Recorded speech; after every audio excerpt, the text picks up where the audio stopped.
แล้วมาจากพันละหน้าเรื่องประวัติเก่าเล่าเวียงจันทร์เป็นเมืองหลวงสำคัญสิกล่าวจะมาอ่าง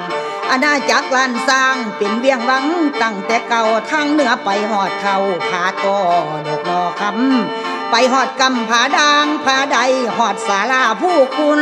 ทงไทยหินตังบูรพาถึงแคนแดนแก้วไม่ลมแบงลงไปแข็งเขตไตถึงแกงมีผี